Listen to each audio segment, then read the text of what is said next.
Commentaire de saint Thomas d'Aquin sur l'Épître aux Éphésiens, suite.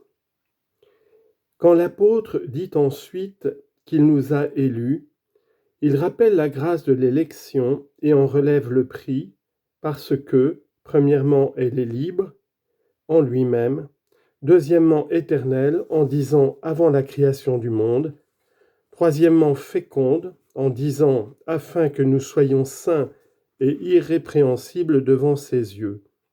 Quatrièmement, gratuite en disant par l'amour qu'il nous a porté. Il dit donc, il nous bénira non pour nos mérites propres, mais par la grâce de Jésus-Christ, comme il nous a choisis, et nous séparant gratuitement de la masse de perdition, il nous a prédestinés en lui, c'est-à-dire par Jésus-Christ. Confère Jean 15, verset 16. Ce n'est pas vous qui m'avez choisi, mais c'est moi qui vous ai choisi. Et cela avant la création du monde, c'est-à-dire de toute éternité avant que nous existions. Confère Romains 9, verset 21.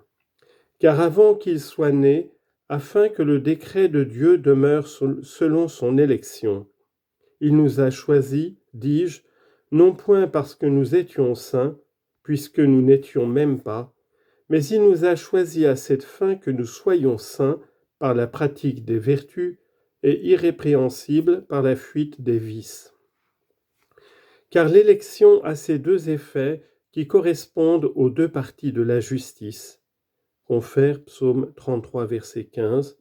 Détournez-vous du mal et faites le bien. Que nous soyons saints, dis-je, devant ses yeux, c'est-à-dire intérieurement et dans le cœur où lui seul pénètre.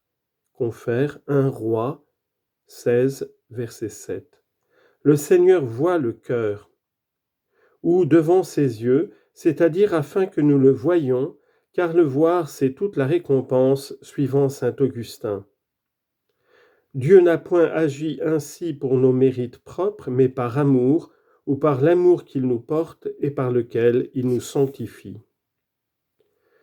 En ajoutant au verset 5, nous ayant prédestinés, saint Paul passe au troisième bienfait, à savoir celui de la prédestination, dont le décret préexistant nous unit au bon. À l'égard de cette prédestination, l'apôtre suppose d'abord un acte éternel en ce mot « il nous a prédestinés ». Deuxièmement, un objet dans le temps, nous. Troisièmement, un avantage présent pour nous rendre ses fils adoptifs. Quatrièmement, un effet futur pour lui-même. Cinquièmement, un mode gratuit en disant par un effet de sa bonne volonté. Sixièmement, un effet nécessaire en disant pour la louange et la gloire de sa grâce. Il dit donc au verset 5, qui, c'est-à-dire Dieu, nous a prédestinés, c'est-à-dire par sa seule grâce nous a choisis pour nous rendre ses enfants adoptifs, en d'autres termes, afin de nous associer aux autres enfants de l'adoption pour prendre part au bien qu'ils obtiendront, c'est ce qui lui fait dire, pour nous rendre ses enfants adoptifs. Confère Romains 8, verset 15, car vous n'avez pas reçu l'esprit de servitude qui vous retienne encore dans la crainte, mais vous avez reçu l'esprit d'adoption des enfants. Et plus loin, au verset 23, attendant l'effet de l'adoption des enfants de Dieu. Et parce que ce qui doit être enflammé doit l'être par le feu, puisque rien ne saurait entrer en participation avec un autre objet, sinon par ce qui est naturellement de conditions semblables, l'adoption des enfants doit se faire par le Fils naturel.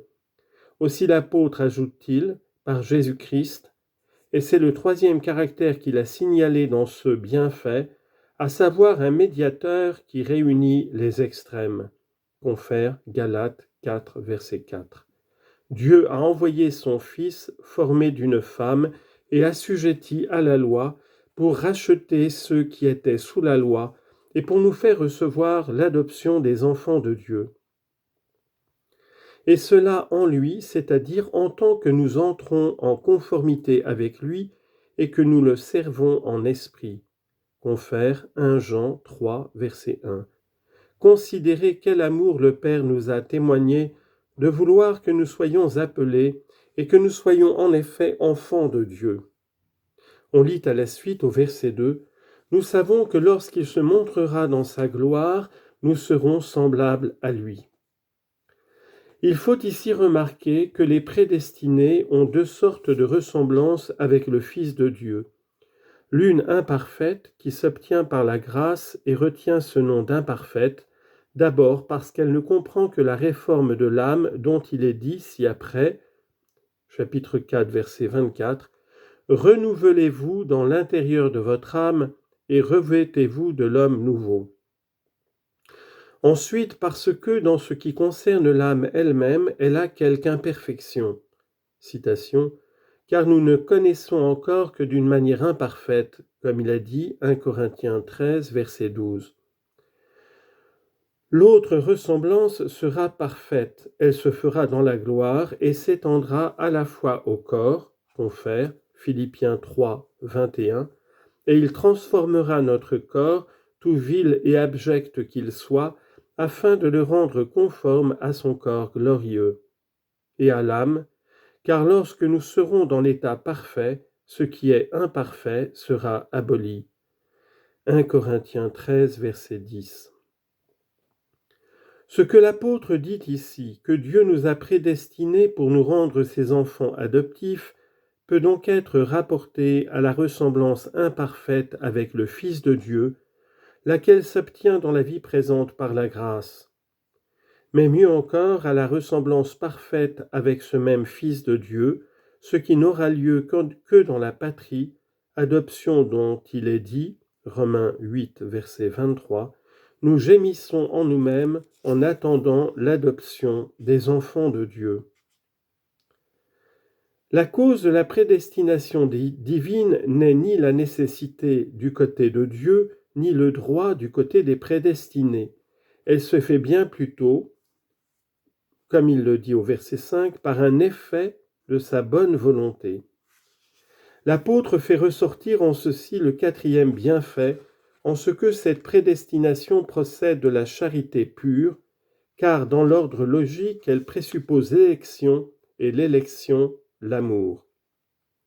Cependant, on assigne ici une double cause à cet immense bienfait, l'une efficiente, c'est la simple volonté de Dieu, en disant « par un effet de sa volonté » Romains chapitre 9, verset 18. Il est donc vrai qu'il fait miséricorde à qui il lui plaît et qu'il endurcit qui il lui plaît. Jacques 1, 18.